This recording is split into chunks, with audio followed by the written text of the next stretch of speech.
Hi there, future academics and graduate students. Welcome to my channel.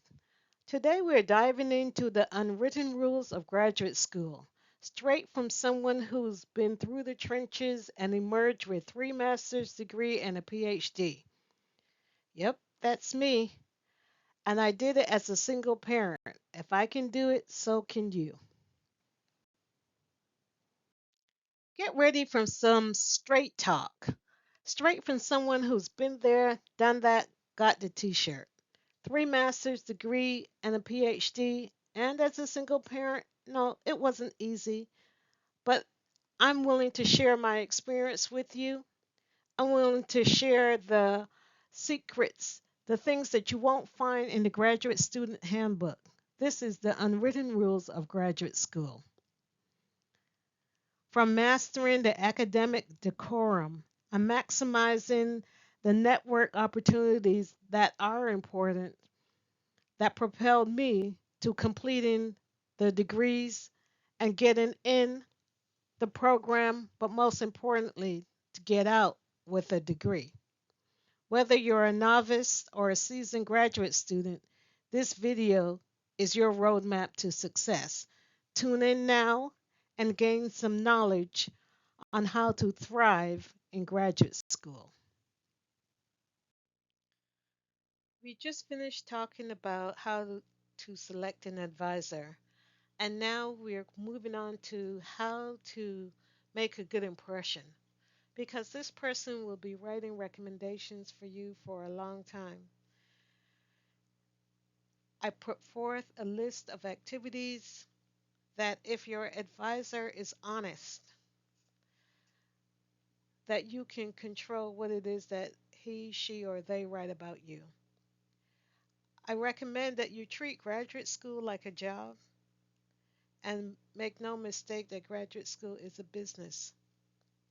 And your advisor is your employer, not your friend, not your BFF, not your financial aid counselor. This is your supervisor, not on the same level as you. Some of you can call your advisor by their first name because that's the protocol in your department, that's the culture. And at other institutions, your advisor, your faculty members are referred to as Dr. So and so. My students call me Dr. CV. That's the preference that I have. And one of the things that you can first do to make a good impression is to be professional in this relationship.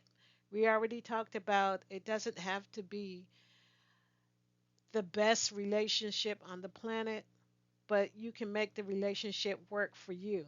So be professional if nothing else. And part of being professional is to be on time.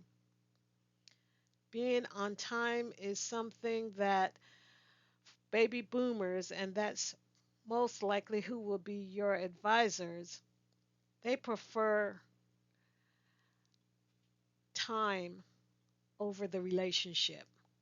So if you can be on time, not late, not the dog ate my homework, not I couldn't catch the bus, or the bus didn't show up, or whatever.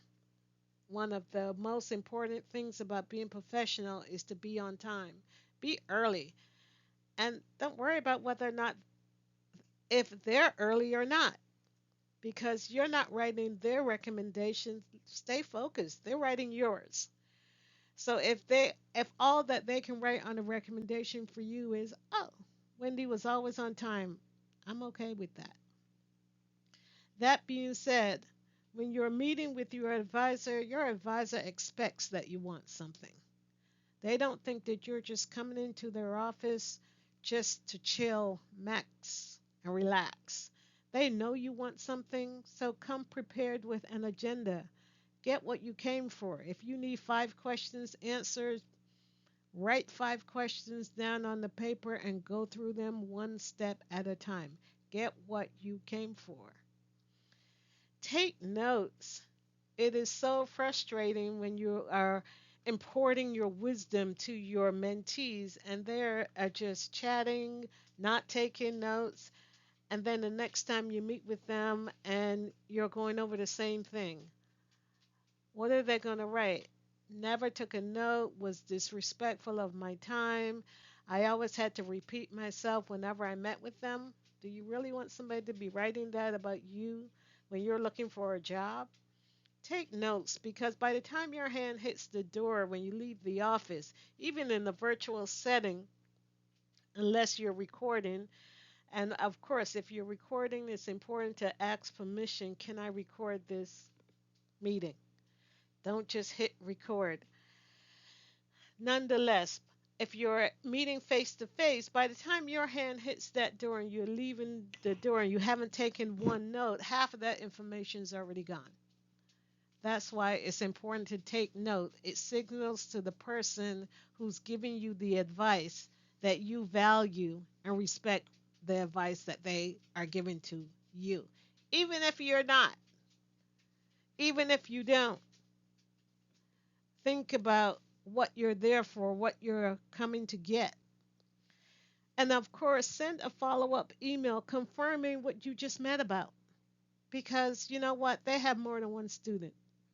And they don't have you at the forefront of their brain all the time, every day, 24 hours a day. This, there, Dr. So and so, we talked about X, Y, and Z, and we confirmed X, Y, and Z. And next time we meet, we'll discuss A, B, and C.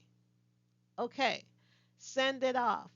And don't get all crazy and worry about whether or not they read it. Oh, they haven't opened up my email. Oh my God, they're not. It's not about them, it's about you.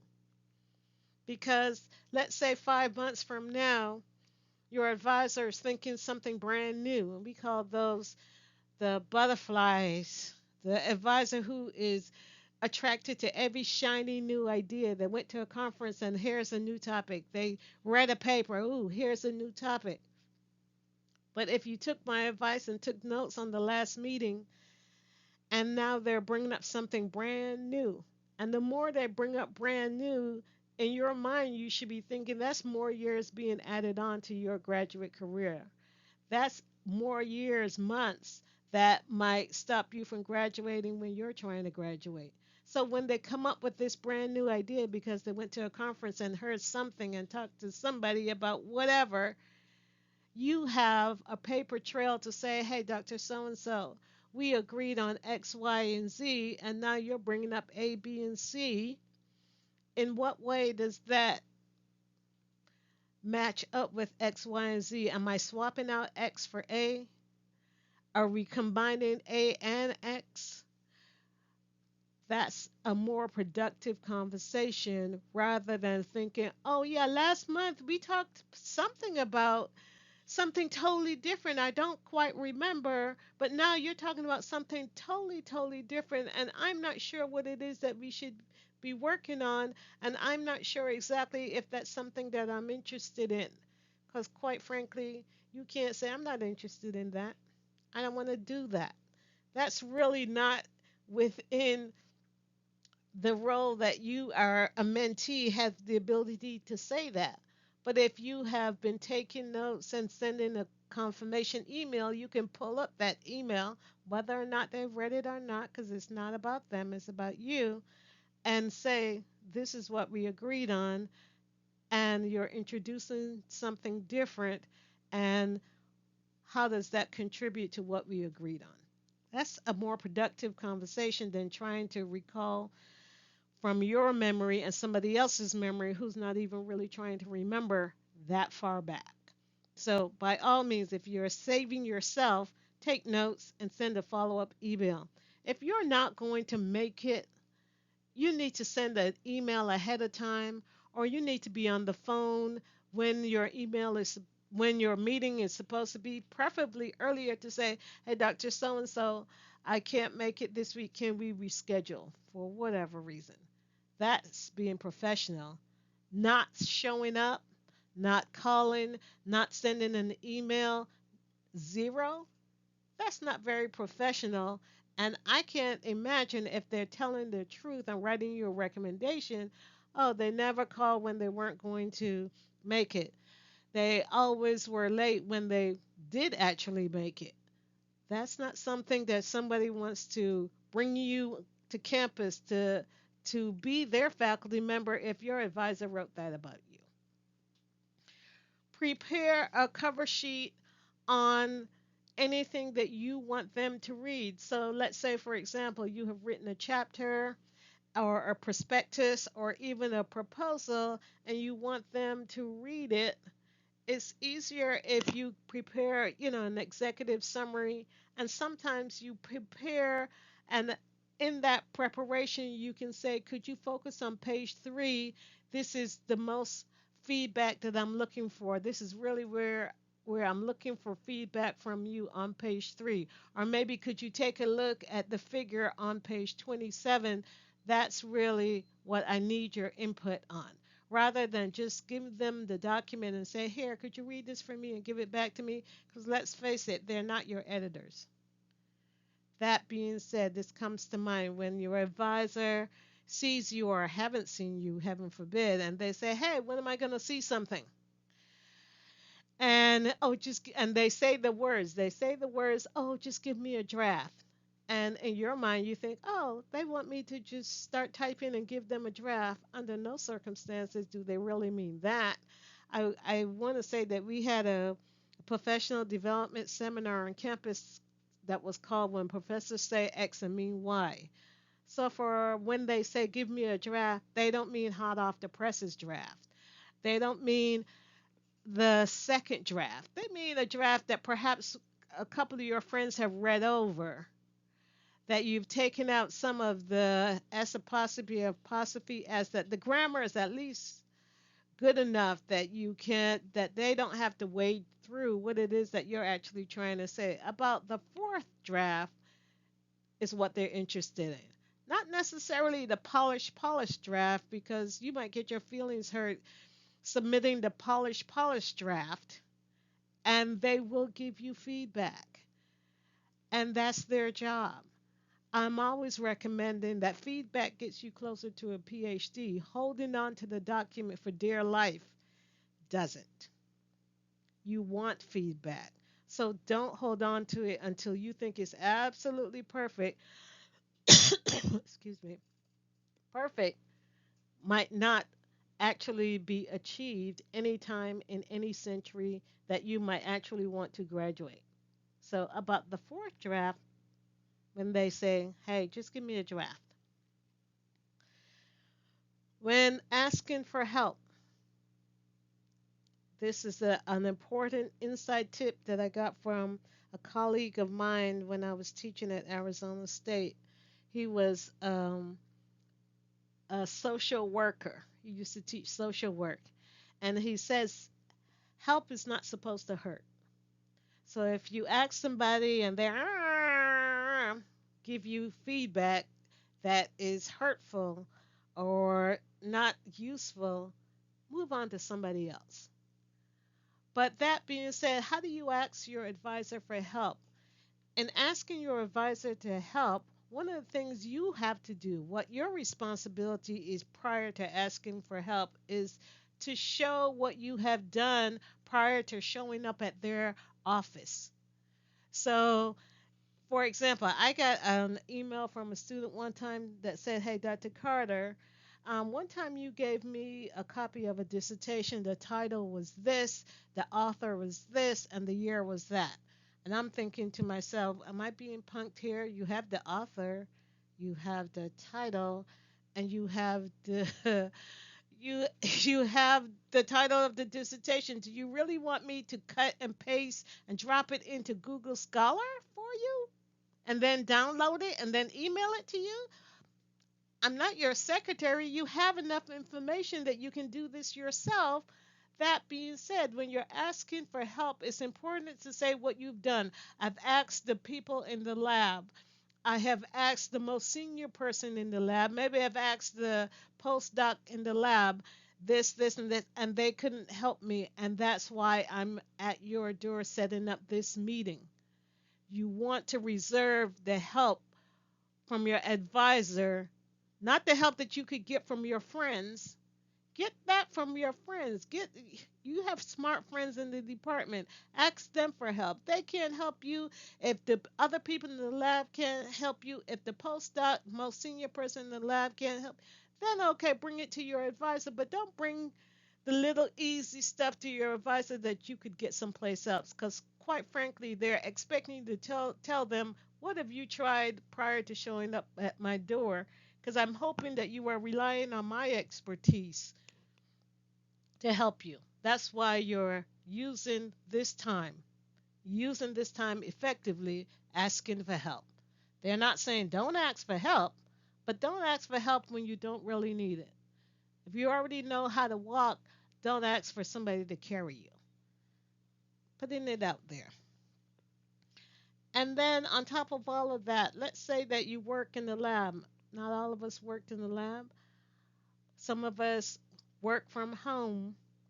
And it's important to go to work every day. We talked about treating it like a job and not a hobby. Oh, a hobby, you only do it when you feel like it. When things are all working fine and fantastic. Oh, wow, I'm feeling it today. Let me go to the lab. I'm feeling it today. Let me write today. I'm feeling it today. Let me do some equations, some figures, some. Yeah, it's great. Yeah, when you're feeling it, sure, fantastic, do it. But even when you're not feeling it, there will be a lot more days when you're not feeling it. You got to still get something done. Treat it like a job. Go to work even if you don't feel like it. Perhaps you're not as productive that day, but you show up because half of the battle is showing up. And lastly, stop thinking it's going to be easy or it should be easier. If it was easier, a lot more people would be in graduate school. Graduate school, only 2% of the population get a PhD. Do you know what the 98% are doing? Not a PhD. Why? Because it is hard. It is difficult. So when it's hard and difficult, don't be surprised. Oh my God, I can't believe it's this hard. Oh my God, I can't believe it's this difficult. Yeah, okay. Easy is undergrad. You've left that behind. And I used to post on when I used to post on LinkedIn or post on I forget what that one what Twitter. I used to say, "Hey, if you're getting a PhD, Easy has left the building and taken his cousin easier with him. It's supposed to be hard. Don't be surprised that it's hard. That means you have to work hard. Plan for it. It's challenging and know ahead of time that it's going to be hard. And guess what? You're up for the challenge. Graduate school didn't make a mistake by letting you in. And even if they did, let them pay for it. Get the PhD in spite of their mistake. I wish you all the best. Thank you. Well, you made it to the end. Next week, we're going to be talking about it's important to know what's going on in your department. Not because you're nosy, but because it's all about you and it's all about you graduating with a PhD. It's important to know what's going on in your department, and I'll tell you why next week. Thank you for listening.